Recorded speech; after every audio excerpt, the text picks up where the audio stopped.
وَأَقِمِ الصَّلَاةَ، نماز قائم رکھو۔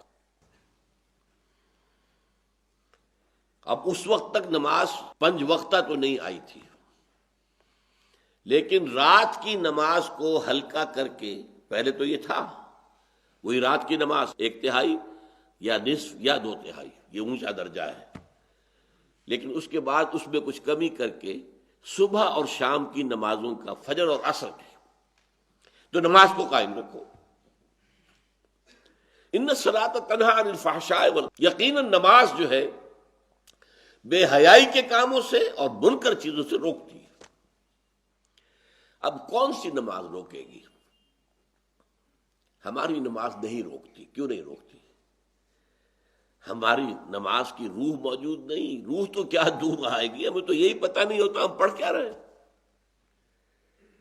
It's a parrot like repetition, یاد ہے بس پڑھ دیا جلدی سے جلدی کیا، اور اللہ خیر سن۔ اور چونکہ اس وقت آپ کا ذہن جو ہے وہ اس کام میں مصروف ہی نہیں ہے کہ وہ سمجھے کہ آپ کیا کہہ رہے ہیں، لہذا خالی ذہن تو رہ نہیں سکتا۔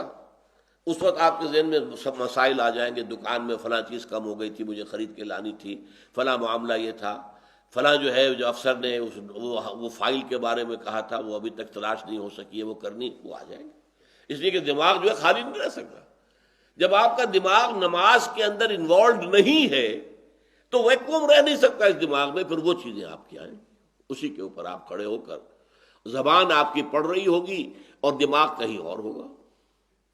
ایک تو وہ ہمارے ہاں کہاوت ہے کہ ہتھ کارول اور دل یارول، یہاں یہ ہے کہ زبان نماز کی طرف اور دماغ اپنے دھندوں کی طرف، تو وہ نماز کیا اثر کرے گی؟